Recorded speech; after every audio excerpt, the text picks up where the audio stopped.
올해는 그 큰 이 한반도에 긍정적인 것이 한반도의 이 전쟁의 먹구름이 거의 네. 사라졌다라는 것이 큰 성과라고 봅니다.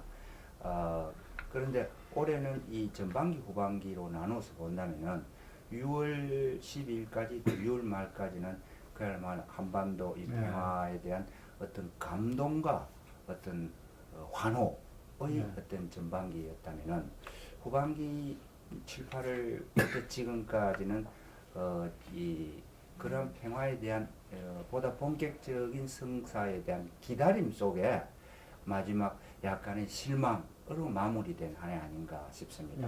그러면서 올 연말의 이 행태는 좀 아쉬움이 크게 남는 이런 상황이라고 봐집니다. 예. 그런데 한반도 비핵화를 둘러싼 이 한반도 문제가 사실은 미중의 이 세계 패권 전략 구도의 하위 체계고 또는 적어도 연계되어 있는 그런 사안이라고 보겠습니다.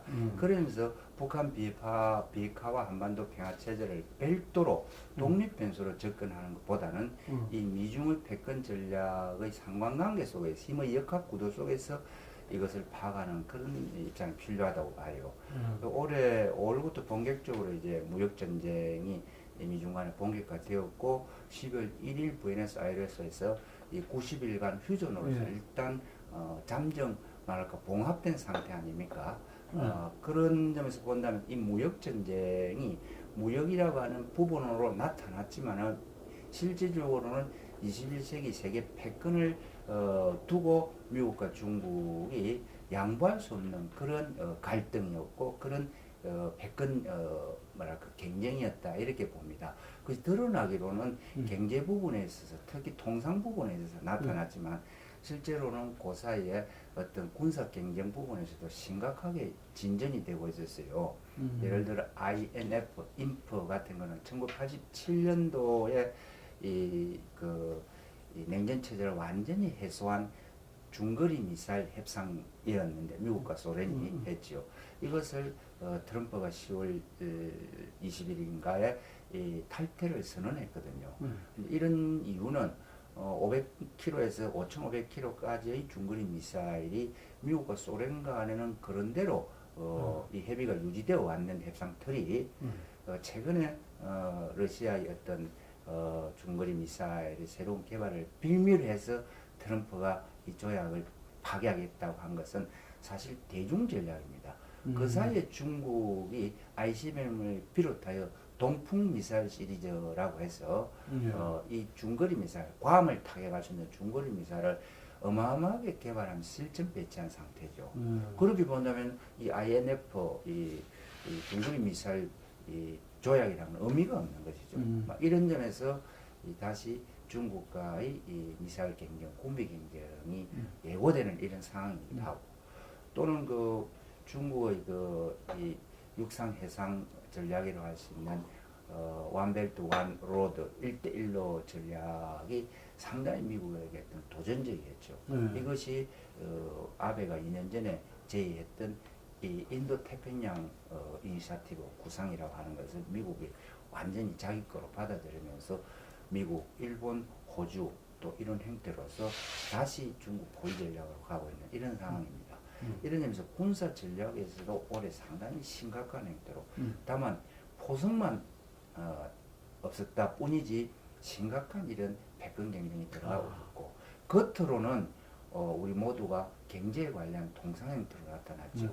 또는 지금 현재 사이버 전략인데 또는 지적재산권의 문제, 지적 탈취의 문제죠. 그리고 우주에서의 지금 무한 경쟁으로 들어가고 있어요.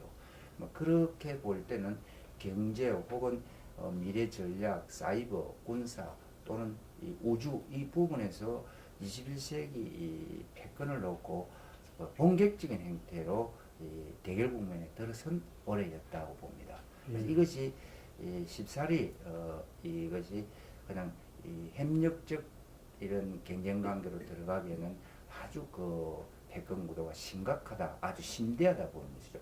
그 구도 위에서 이 한반도 전략이 미국과 중국이 나타나고 있는 것이다 이리 봐져요. 그런 점에서 본다면 2008년도 월가 금융위기가 왔고 네. 2010년도 중국이 일본을 제끼고 세계 2위의 그 경제대국으로 부상됐습니다. 네. 현재는 그 미국의 GDP가 약 20조 조금 넘는 그 20조 달러죠. 지금 중국이 GDP 수준에서 미국의 70%를 따라 붙었어요. 요런 2008년, 2010년 상황이 중국이 굉장한 자신감을 가지게 되면서 2013년 시진핑이 집권을 하게 되지 않습니까? 그리고 2015년에 중국이 세계 경제를 완전히 장악하겠다는 세계 경제 패권 전략으로서 메이드 인 차이나 2025를 내놓았지 않습니까?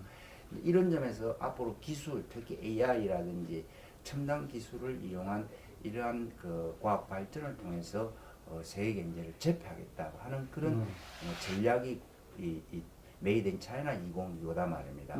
여기에서 이 미국이 깜짝 놀란 거죠.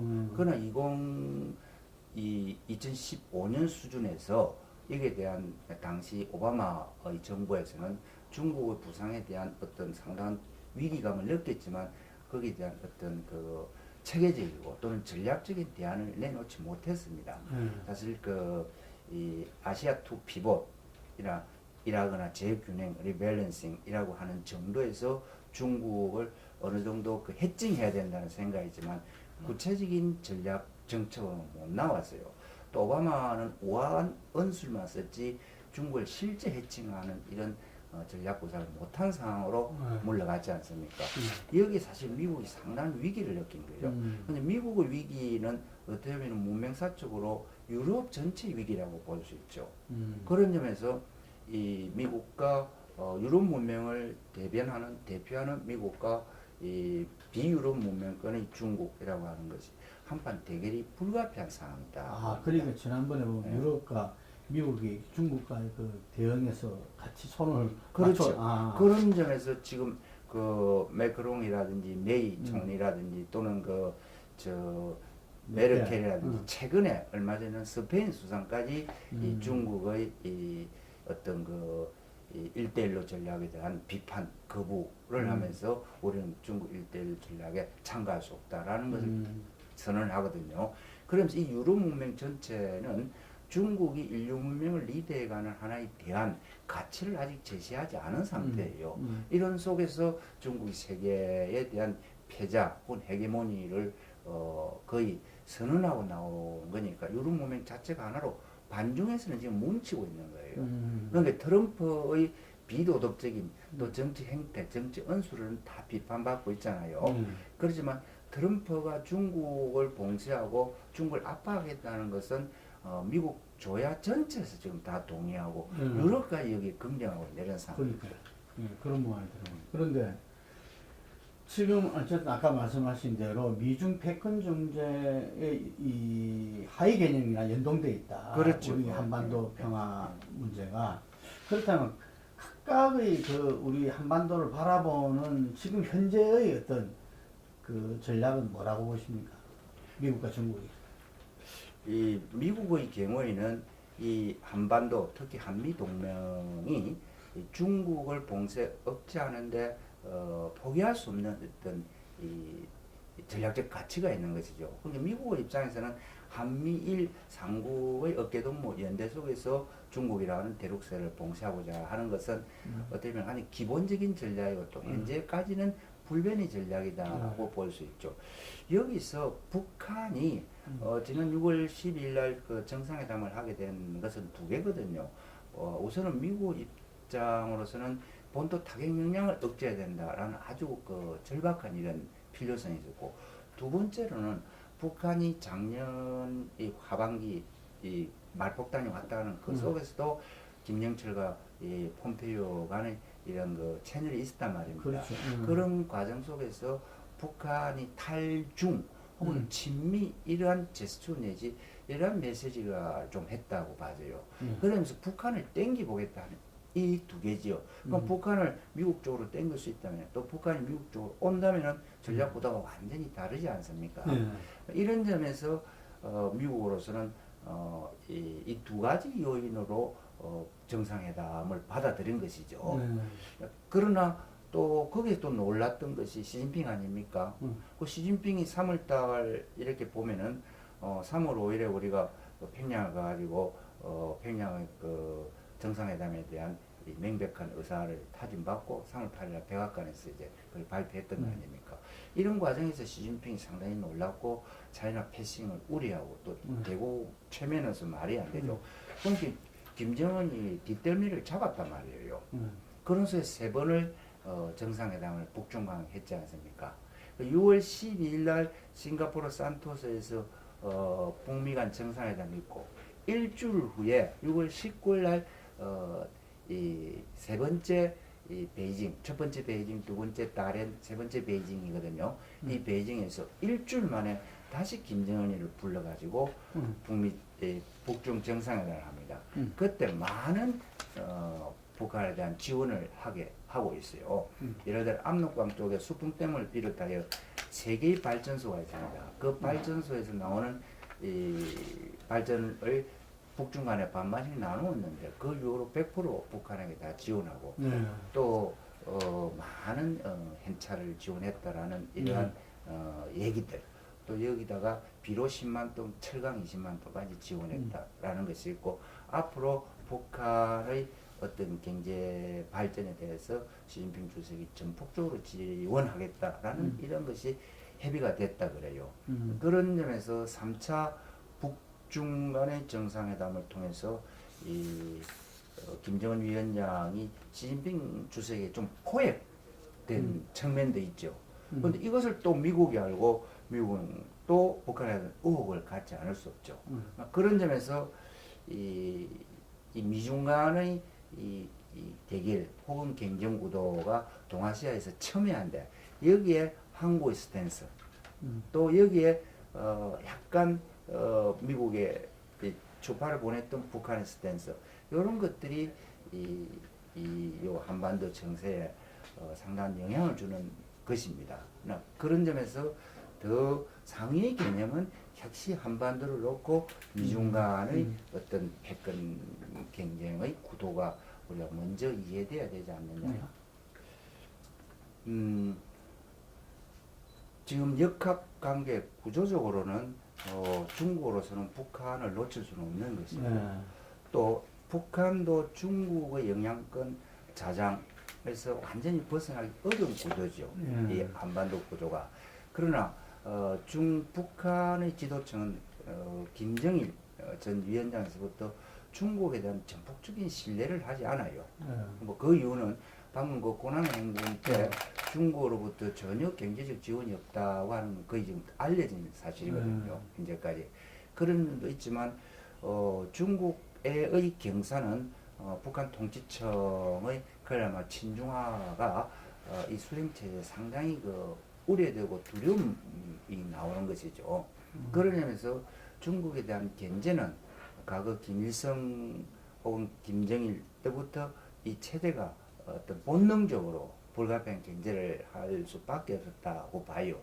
또 아다시피 김일성 시대는 그 50년대부터 60년대 초까지 소련과 중국 사이에서 아주 뭐 양다리 전략을 할 수밖에 없었을 때 그 중국에 느끼는 어떤 불만 혹은 의혹에도 불구하고 이 중국이라든지 이 소련의 그 당시 이 냉전 체제 패권 국가의 영향으로부터 벗어날 수는 없는 거죠. 그러나 끊임없이 중국을 견제하기도 합니다. 다른 측면에서 이 흥미로운 것은 2012년 8월달에 장성택이가 한 50명의 수행원을 끌고 가서 북경에서 후진타오하고 비밀회담을 했어요. 그 비밀회담을 할 때 후진타오가 지금 1912년입니다. 1912년으로부터 이제 본격적으로 김정은 시대가 열립니다. 2011년 12월 17일 날 김정일 위원장이 사망을 했죠. 그런 속에서 이 북한 체제에 대한 이 후진타오가 불안정성을 얘기하니까 장성택이가 김정일 아니고 대안이 있다. 김정은 아니고 그게 누구냐 할 때 김정남이다. 이런 걸 분명히 밝혔어요. 그리고 장성택이가 거기에 갔을 때 10억 달러 차관을 요청했어요. 차관을 요청했는데 후진타오가 북한이 핵을 지금 개발하고 하는데 여러 가지 맹군상 그 핵개발 국가에게 내가 차관을 주기가 좀 난처다고 하니까 내가 돌아가서 핵개발 안 하겠다. 이렇게 가지고 말을 했어요. 그런데 그 후진타오와 장성택의 비밀 대담이 그 당시 이 저윤캉이라고 하는 당시 권력 3위의 저윤캉. 지금 저윤캉이 시진핑의 권력 투쟁이 실패했고 지금 감옥에 있습니다. 저윤캉이 그 당시 이 정보 및 이 정법 관계를 다 장악하고 있던 정치국 상무위원이에요. 이 저윤캉에게 도청이 다 됐어요. 그리고 이 저윤캉이 2013년 1월에 이 도청사 했던 자료를 김정은에게 넘겨줬어요. 김정은에게. 이러한 행태들. 그 다음에 2010년 10월에 이 저윤캉이 평양을 방북했을 때 그때 살아있을 김정일과 저윤캉이 아주 술을 좋아해서 술을 많이 마시는데 그때 저윤캉이 2010년 10월입니다. 네, 2010년 10월에 김정남 이야기를 하면서 김정남 일을 우리 중국이 그리고 자기가 잘 보호하고 있다는 걸 과시를 했어요. 그리고 이제 김정남에게도 뭔가 일을 맡겨야 되지 않느냐 이런 얘기까지 했다고 나와요.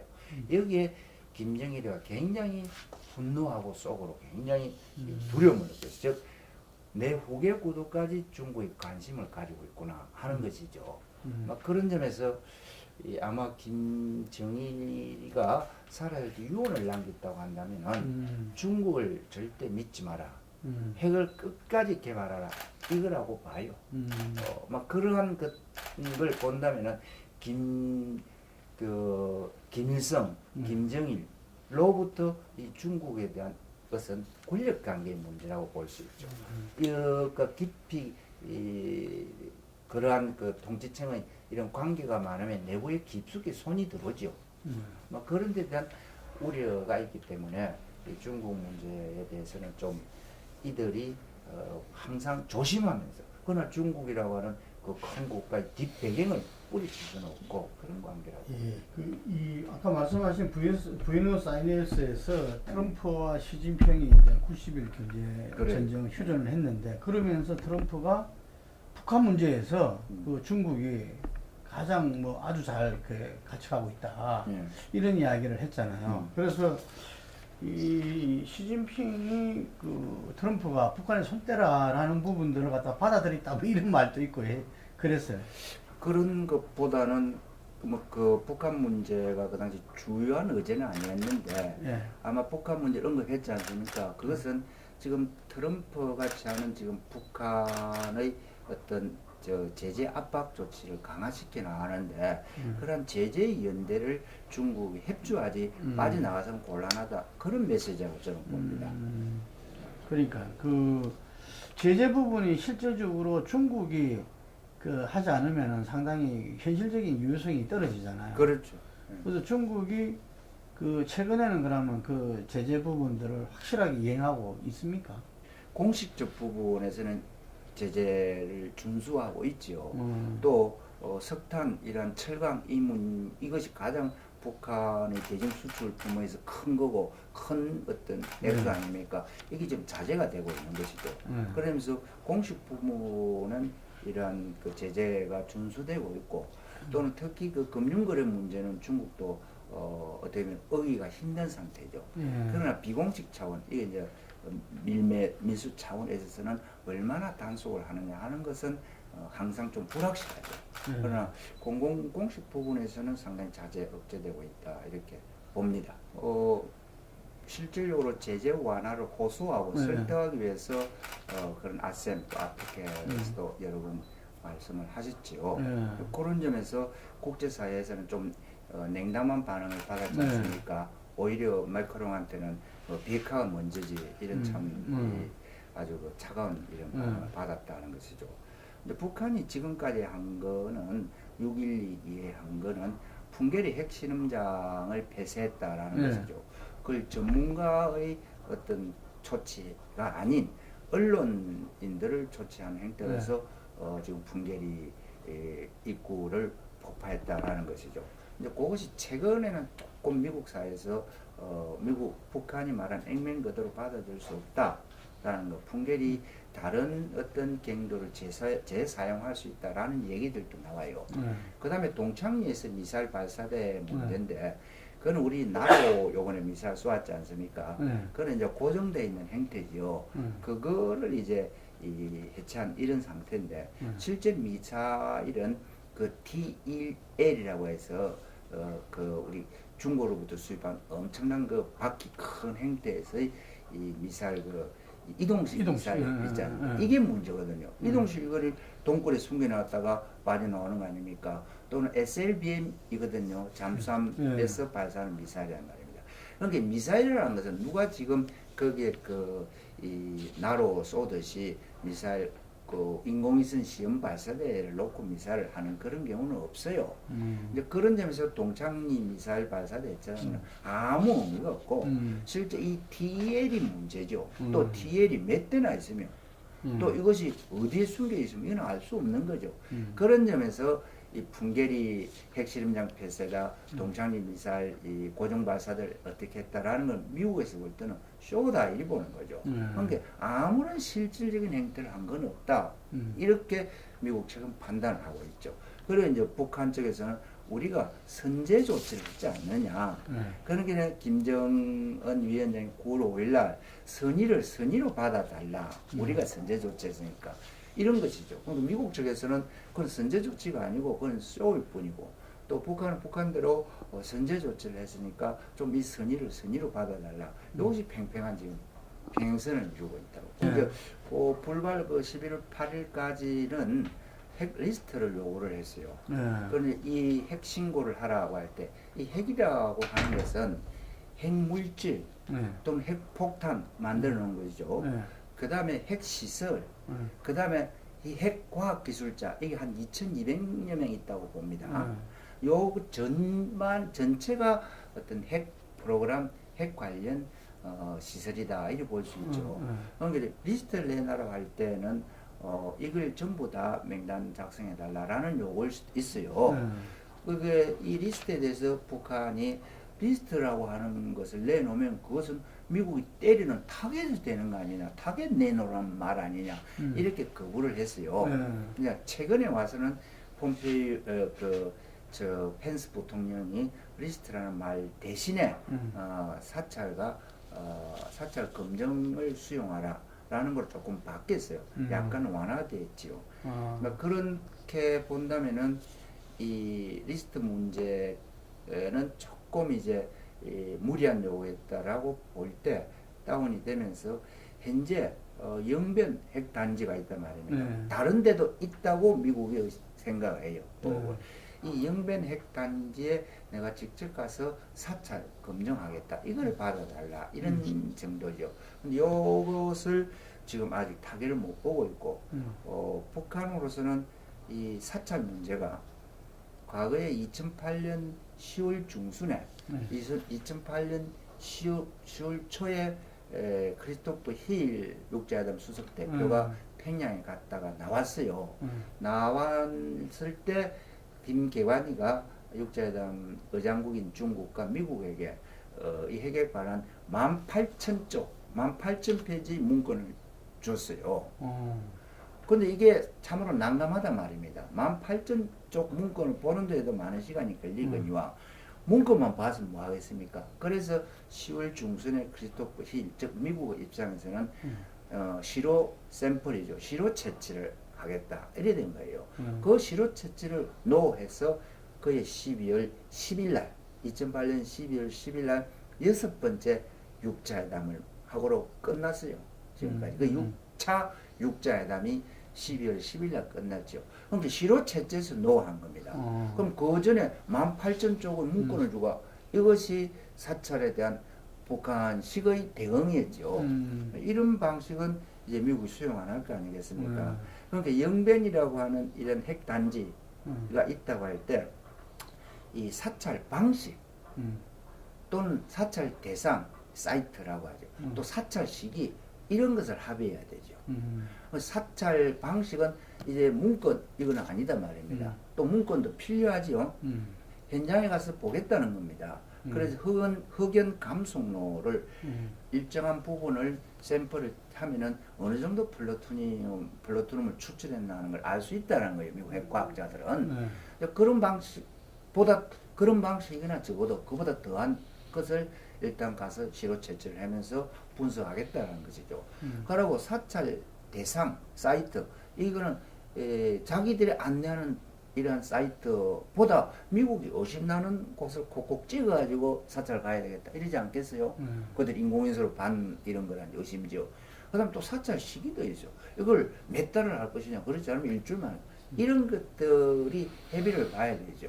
이런 것을 아마 스티븐 비건이 지금 특별대표 아닙니까? 최선희하고 만나면 얘기하려고 할 거예요. 근데 북한 쪽으로 볼 때는 이거를 얘기하기 위해서 만나자 하는 건데 북한이 여기에 대한 아직 입장 정리가 안 된 거죠. 그런 게 실무에 되면 안 되는 거죠. 현 단계에서 저 북한의 핵순회구가 어떤 이 전략 결단이 안 났다고 봅니다. 현 단계에서. 그런 점에서 지금 이게 시간이 끌어질 수밖에 없는데 결단이 안 나오고 미국이 요구하는 건 방금 제가 말한 사찰 그거예요. 이 사찰을 응하겠다는 결단이 안 나온 거예요. 그러니까 이제는 18,000조 문서 그까지는 안 되고 들어와서 이 사람들 하게 될 때 어느 정도 이 사찰의 뛰어난 기술을 갖고 있지 않겠어요? 과거 10년 전하고 달리 말입니다. 이런 문제. 그 다음에 이들이 우리가 안내하는 어떤 특수한 어떤 시설 하나만 만족할 것인가? 이게 대한 자신이 안 쓰는 거죠. 그런 점이 있고 또 미국은 현재로서는 그러한 사찰이 없다면 아무런 의미가 없다 이렇게 보는 것이죠. 이런 것을 좀 뛰어넘어서 대통령 트럼프 대통령 직접 얘기했으면 좋겠다 하는 입장이지만 미국 트럼프 대통령 자신도 지금 이런 걸 함부로 할 수는 없는 상황이에요. 또 트럼프 대통령도 정상회담을 연초에 하자는 거 아닙니까? 제일 2월달까지.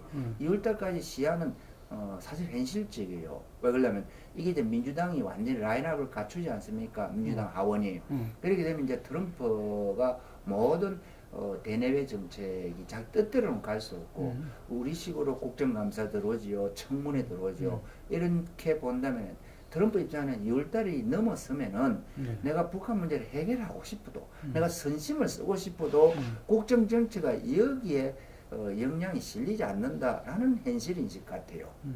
그런 점에서 이 2월달을 놓치면은 이 북미 협상의 동력이 사라질 이런 우려가 크지요. 그렇게 본다면은 지금 북한도 어떻게 이 동력을 놓치지는 않아야 되잖아요. 그런 점에서 적어도 연말 연초에 굉장히 고심을 하고 있다고 봐요. 그런 점에서 미국 현재 요구하는 것은 사찰이란 말입니다. 그러면은 사찰을 어느 수준을 가지고 협상을 하려고 나올 것인가? 그럼 요 수준에서 북한은 뭘 요구할 것인가? 지금은 종전선언이다 이런 것보다는 제재 완화입니다. 지금은 제재거든요. 이런 점에서 최근에 미국이 나왔던 이런 언론 수준에서 얘기는 북한이 어렵기 때문에 사찰을 수용한다면은 일단 식량 지원하겠다 이 정도 얘기를 하고 있어요. 그러나 만약에 사찰을 낮은 수준에 북한은 받고 싶겠죠. 낮은 수준에. 그러고 거기에 대한 상응 조치는 더 많이 하고 싶죠. 이런 딜이 아닌가 싶고요. 그리고 지금 현재 북한이 선제 조치를 했다는 게 아까 내가 말씀드린 그 정도인데 현재는 북한이 동결을 선언하지도 않았어요. 동결 상태도 아닙니다. 그렇기 때문에 현재 북한이 아직은 동결 선언을 안 했죠. 그러니까 북한이 현재 핵을 계속 핵 역량을 더 강화하고 첫 단계가 동결인데 동결도 하지. 과거 지금까지 생각했던 패턴은 동결, 불능화, 핵폐기 이런 단계죠. 그럼 현재로는 동결을 선언하지 않았고 동결에서 합의를 하지 않았습니다. 그러니 북한이 핵 역량을 강화하는 활동을 한다고 하더라도 합의를 어긴 건 없어요. 아, 그래요. 현재 상황에서. 네, 그리고 동계를 선언했다고 할 때 미국 입장에서는 동계를 말로만 일이 되는 거 아니겠어요? 그 동계라는 것은 핵 공장을 스톱한다는 말이거든. 또 미사일도 더 이상 개발하지 않겠다는 거죠. 그러면은 미국 쪽에서는 당장 그럼 가서 봐야지 일이 되겠죠. 그러니까 동계 선언은 곧 사찰 이것도 없이는 말로만 선언하는 것은 지금 수용하기 어렵죠.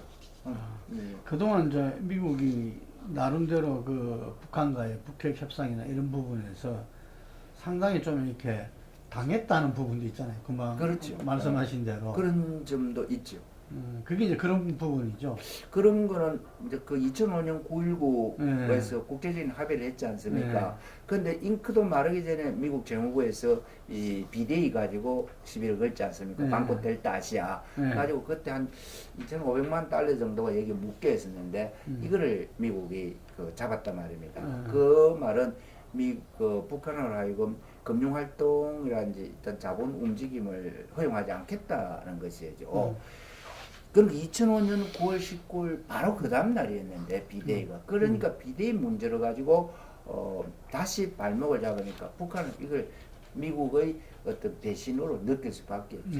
그러다가 2006년 7월 4일 날 미사일을 쏘고 2006년 10월 9일 날 1차 핵실험을 하게 됐거든요. 그러니까 2006년 말에 다시 베를린에서 이 김계관 크리스토프 힐이 만나가 2007년에 2월 13일 날 합의를 보거든. 2.13 합의. 2.13 합의. 그래서 2007년에 이리저리 진행이 많이 돼서 2008년까지 그렇게 본다면은 북한은 북한의 입장으로도 미국에 대한 정폭적이고 완전한 신뢰를 하기가 어렵죠. 또 미국대로 이 북한에 대해서 신뢰할 수 없는 게 1992년에 우연히 프랑스 상업위성이 북한의 핵활동을 감지하고 미국의 군사위성이 체크하면서 이 92년 그 당시 남북관계가 굉장히 좋았던 때 아닙니까? 92년에 이 북한의 핵에 대한 어떤 그 신고를 요구했을 때 북한이 핵 신고를 90g을 우리가 추출했다. 이렇게 신고했어요. 그래서 미국이 볼 때는 몇 킬로를 추출했는데 이렇게 됐거든요. 그러니까 사찰 들어가겠다고 한 것이죠. 그게 이제 92년 말부터 93년 초까지 계속 압박을 하죠. 그러니까 93년 3월 12일에 NPT 탈퇴를 선언하고 한반도 위기가 온 거거든요. 그러니까 미국대로 북한의 이 신고를 말로만 하는 거, 문수로 하는 거 말고 직접 가서 내가 사찰해야지 하는 입장일 수밖에 없고 북한이 우리를 속인다라고 생각하고 북한은 북한대로 2005년에 그 9.19와 비데이 문제를 생각해서 볼 때 저 미국이 우리를 자기 어떤 그 입장대로 언제 우리를 또 팽개칠지 모른다 이런 또 불안감도 갖고 있는 거예요. 우선 이 신년사가 나와보면 북한 입장에 대한 윤곽이 나오지요.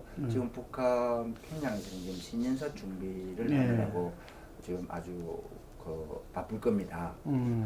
그런 점에서 신년사의 경우에는 아마 1년 동안 2018 1년 동안에 대한 일단 긍정적인 평가를 할 것이고 그런 점에서 선제 조치를 했다고 하는 것을 다시 한번 부각시키면서 미국의 어떤 그 상응 조치가 약하다고 하는 걸 좀 지적할 것 같고 또는 이 비핵화에 대한 원칙적인 것을 다시 재선언하지 않겠느냐. 그 핵 없는 한반도와 핵 위협이 없는 이 핵 위협이 없는 이거는 미국을 말하는 거거든요.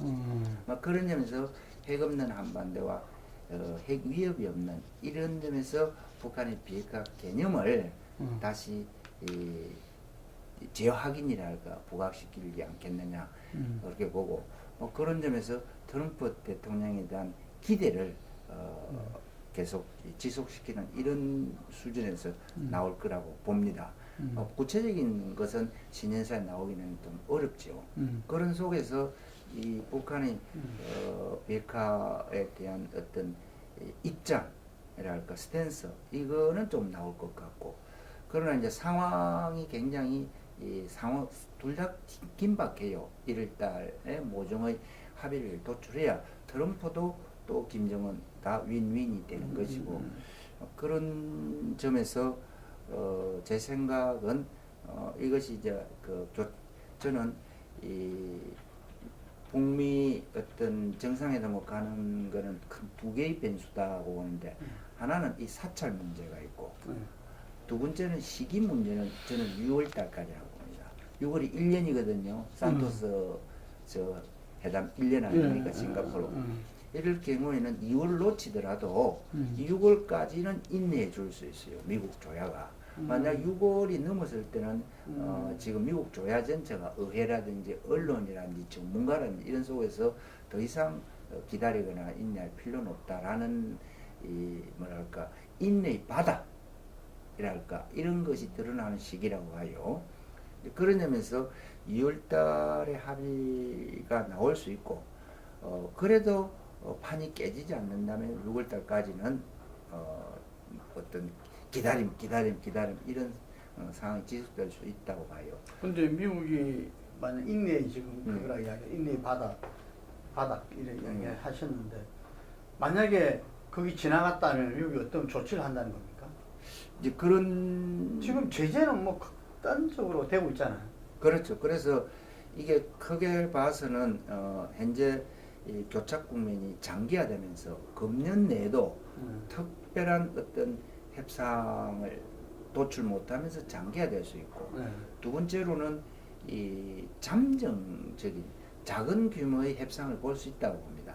그리고 이것이 2020년이 내년에 대선 게임 아닙니까? 그때 이 승부를 보자라는 것이 트럼프나 평양팀이나 마찬가지일 거예요. 그런 점에서 올해 저는 이 잠정 합의를 도출될 가능성이 있다. 그런 것 내년 초에 올해죠. 내년이나 2019년이죠. 네, 2019년에. 그리고 갤럴 파국이 될 수 있다고 봐요. 갤럴 파국은 저는 이제 후반기 가야 된다라고 봅니다. 그런 점에서 저는 이 개인적으로는 이 잠정 합의가 나올 수가 있지 않나, 상호 필요성에 대해서. 그렇다고 해서 한반도 평화 체제라든지 괄목할 만한 합의를 봤다기보다 이 협상 틀이 깨지지 않으면서 하면서 2차 정상회담이 이루어질 수가 있어요. 2차 정상회담이 이루어지는 그것이 있어야 김정은이가 북중 관계 또는 푸틴을 만나러 모스크바를 갈 수 있고, 그 다음 남북 답방을 할 수 있거든요. 서울 답방. 서울 답방이라고 하는 것은 성과가 있어야 됩니다. 지금 북미 간의 문제가 풀리지 않았는데 서울 답방을 했다고 해서 우리가 북한 측에 상응하는 조치를 할 수 없잖아요. 줄 수 있는 게 없다는 말입니다. 이런 점에서 김정은 위원장이 빈손으로 돌아갈 수는 없는 거예요. 빈손으로. 그런 점에서 선 서울 답방이 북미 정상회담을 추동한다라는 주장도 있지만도 이것이 김정은으로서는 상당히 확신할 수 없는 거죠. 뭐냐면 선 답방을 했지만 미국에서 보기에는 이런 구도를 미국이 흔쾌하게 생각하지 않을 수 있어요. 미국으로 볼 때는. 그런 점에서 오히려 미국 이 협상팀으로서는 더 많은 의혹을 갖게 되고, 북한에게 또 우리에게 뭐 이런 구도를 평양 측도 생각하지 않겠습니까? 그러게 볼 때는 서울 답방이 대미 전략에서도 확실한 것 같지 않고, 또는 이 답방이 제재 완화를 시키는데 보장을 받는 것도 아니고, 또는 큰 보따리가 기다리는 것도 아니고, 이런 점에서 서울 답방에 대해서 상당히 고민하고 있다고 봐야죠. 그리고 의회 상하원 또는 민주당, 공화당, 그리고 미국의 이 비핵화에 관련했던 전문가 집단, 그리고 그 워싱턴 포스트나 NYT 같은 이 진보적인 신문인데도 이런 모든 그 미국의 주류라고 할까, 이것이 북한에 대한 신뢰도가 점점점 없어지고 있어요. 그리고 이 전문가들의 걔네들을 본다면은 이 대북 제재를 더욱 강하고 국제적 연대를 물샐 틈 없이 하라 이런 것이고, 심지어 어떤 경우는 이 해상 작전까지 가라는 것이 준 전시 상태에 할 수 있는 예. 이런 상황인데 그런 점에서 이분들의 구상은 이 미국의 주로 세력 구상은 김정은 체제 고사 전략 이런 대로 지금 컨센서스가 상당히 높아져 가고 있는 것 같아요. 그러니까 미국 국민들도 김정은에 대한 신뢰도가 거의 없지요. 막 그런 점에서 좀 고사 전략이 있고 지금 그 말은 이 본격적으로 나오지 않지만 이 시스템 전환 이런 말들이 나옵니다. 레짐 체인지를 이라크에 적용했던 거예요. 그런 단어보다는 뭔가 시스템 트랜지션 이런 말들이 나와요. 그런 점에서 어떤 전쟁 상태가 아닌 행태로서 정권의 변화를 좀 생각해야 되지 않느냐 이런 얘기예요. 그렇게 볼 때 전체의 이 주류 세력은 대화와 협상을 통해서 북한 비핵화를 기대하는 것은 좀 어렵다 하는 것이 지금 거의 다수인 것 같아요. 그런데 트럼프 대통령은 지금까지 30년 동안 북핵 문제를 해결 못하고 특히 오바마 정권이 해결 못하고 북한을 더욱 핵국가로 악화만 시켰는데 이거를 본인이 해결했다고 하는 정치적 과시를 하고 있죠. 이 양반이 정치적 과시욕이 세고 또 이 정치적 과시가 선거에 도움이 된다고 판단하는 것 같아요. 도움이 될 수도 있죠. 그래서 이것이 이번에 중간선거에서 이 카드를 써먹을 줄 알았는데 트럼프는 써먹고 싶어 했죠. 근데 북한이 주저해서 못 써먹었어요. 주저해서. 북한 7월달, 8월달 놓쳤어요.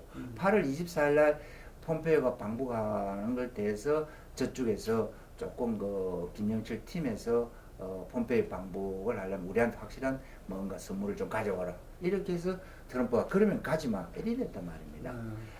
그의 생각은 이 시기에 사실 11월 6일 이전에 두 번째 정상을 했다면은 시너지가 몇 배 오르는 거 아니겠습니까? 그렇죠. 이런 걸 저는 북한의 약간 판단이 아주 조금 덜 뭐랄까 엄밀히 말하면 조금 덜 비현실적이었어요. 결국 미국 조화를 잃는 리딩 능력이 그런 점이 있고 그런 점에서 이 트럼프의 경우에는 2020년을 본격적으로 써먹어야 되지 않습니까?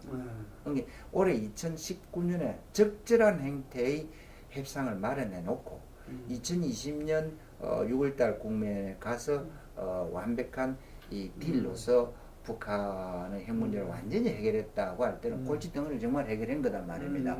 이런 것이 재선 전략에 크게 유리하다고 보기 때문에 트럼프는 이 카드를 놓을 수 없죠. 그리고 평양도 그렇게 읽고 있는 거죠. 그런데 이러한 형태의 이 정략적 접근이 미국 조야가 트럼프에 대해서 우려하고 있는 점이에요. 우려하고 있는 것입니다. 그래서 트럼프가 정치적으로 객관적이고 냉철한 판단이 아니라 자기 정치 스케줄에 따른 여기에서 우려하기 때문에 또는 트럼프가 미국 조야는 미국과 중국의 그 전략적 패권 구도에서 우리는 한반도를 양보할 수 없다고 보는 거거든요. 남한을. 그런 점에서 주한미군을 22,000명 더 이상 축소할 수 없다고 하는 게 법안으로 통과되는 결의를 혹시 트럼프가 딜을 한다고 해서 이거를 손을 대지 않을까 하는 것이 미국 조야의 우려가 있는 거죠. 주류 세력의 우려가 있고 또는 이제 그 북한 문제에 대해서 트럼프가 정치적으로 딜을 했다 하더라도 북한이 실질적 핵 포기 안 한 상태로 딜을 할 것이다 이렇게 보는 거죠. 정략적으로 여기에서 이제 미국 주류들이 트럼프에 대한 어떤 의혹을 갖고 있죠. 그렇게 못 가도록 이제 이 주류들이 계속 이제 여러 가지 제도적 장치 또 그런 점에서 인권 문제까지 지금 하고 있는 것이죠. 그렇습니다. 이 한반도 평화 프로세스에서 우리 즉 남한과 또 남북이 이니셔티브를 지느냐 또는 그렇지 않으면은 이 정세의 역학관계의 추세를 잘 보면서 올라타야 되느냐 이거 밴드웨건이라고 할 수 있어요. 편성 전략이다 할 수 있는데 이러한 것을 한번 재점검했으면 좋겠습니다. 즉 이 한반도 평화 문제는 우리가 주인이니까 우리가 운전석에 앉아서 이제 남북이 어떤 주가 돼가지고 갑이 돼가지고 우리 운명, 우리 역사를 우리가 걸어가야지. 이런 것은 참으로 훌륭한 가치관이고 또 우리가 그렇게 가야 되는 당위지요. 네. 당위. 그러나 이것이 이 국제 역학 관계에서 제가 미국의 이 동아시아의 전략이 있지 않습니까? 네. 또 일본의 전략이 있죠. 중국도. 이런 것하고 조화를 이루면 참 좋은데 이게 지금 미스매치가 될 때 우리의 그 어떤 이제 우리가 우리 한반도의 주인이 된다. 이제 우리가 운전석을 잡아야 된다 하는 이러한 당위와 우리의 의지가 과연 관철될 수 있을까 네. 하는 그런 걸 좀 지금 한번 이 뭐랄까 점검이라 그럴까 한번 되짚어 봐야 된다 생각되고 네. 만약 그런 것과 함께 또는 다른 측면에서 우리가 밴드웨건을 하는 것은 어떻게 보면 국가가 상당히 슬기롭고 또는 그 깨스러운 이야기라고 할 수 있거든요. 그런 점에서 이 지금 북핵 문제를 둘러싼 역학 구도의 어떤 게임 구도 또는 여기서 백권 국가들의 국가 이익과 국가 전략이 뭔가 하는 걸 우리가 냉정히 객관적으로 판단하고 분석하면 그 위에서 우리의 스탠스 또는 우리의 지분 또 우리의 역할 이런 것들을 찾을 수 있거든요. 그런 점에서 저는 그렇습니다. 이니시어티브를 진다고 하는 것은 너무나 우리가 당위적이고 또 우리가 바람직한 일인데 이것이 우리 뜻대로 과연 우리의 이니시어티브 또 우리 한국의 비핵화에 대한 우리의 의지 또 북한에 대한 신뢰를 통해서 미국을 설득하고 또 국제사회를 설득하겠다라는 것이 현실적으로 관철이 되었느냐 또 앞으로 될 수 있느냐 하는 그런 걸 좀 한번 점검을 해야 될 때 아닌가 그런 생각이 들어요. 그 보수 정당들은 어떤 모습을 보이는 게 좋을까요? 지금 남북 관계에서 우리가 상당히 좋은 박수치할 성과가 많습니다. 우선 DMZ 내에 우리 젊은 20대들이 총구를 서로 겨누고 서로 원수처럼 있다. 이거는 정말로 우리가 비극이고 나쁜 장면 아닙니까? 이런 점에서 이 DMZ를 정상화하고 또는 GP를 서로 철거하고 하는 것은 박수쳐야 할 일입니다. 저 김포나 강화 쪽에서 가다 보면은 한강과 임진강이 만나는 저 강 밑에 전부 모래 삼각조가 꽉 되어가지고 물이 안 빠져나가요 이게. 이런 걸 모래 골지 채취를 한다는 거 얼마나 멋진 일이고 또 경제적 자산도 됩니까?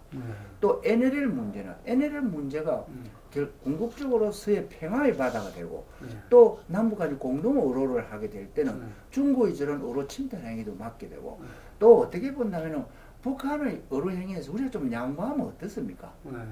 이런 것들은 보수의 입장에서 박수를 쳐야지요. 박수. 환영하고 그야말로 환호해야 할 일입니다.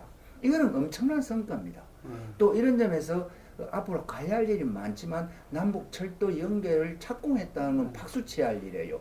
이제 많은 일들이 남아있지만 그건 가야 할 길이고 이런 거는 그야말로 우리가 환영하고 정말 우리가 그 박수를 크게 쳐야 할 일입니다. 이런 점에서 이거는 보수다 진보다를 떠나서 결국 가야 할 길을 갔는데 더 본격적으로 가야 되는데 안 되는 문제가 전략적 차원의 이 핵 문제 때문에 우리의 뜻대로 지금 남북협력과 공동번영이 잘 안 되지 않습니까? 그러나 여기까지의 성과는 이 보수의 입장에 있더라도 환영하고 그건 박수치할 일이다 이리 봅니다.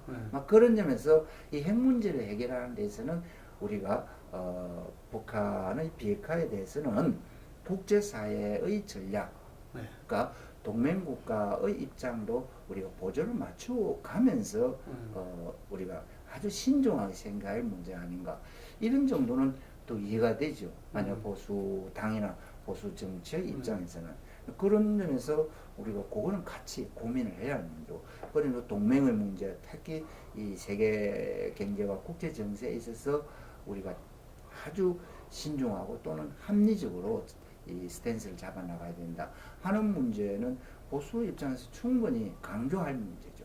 그러나 지금까지 올해 남북 관계에 이루어진 성과는 박수치고 환영해야 할 문제라고 봅니다.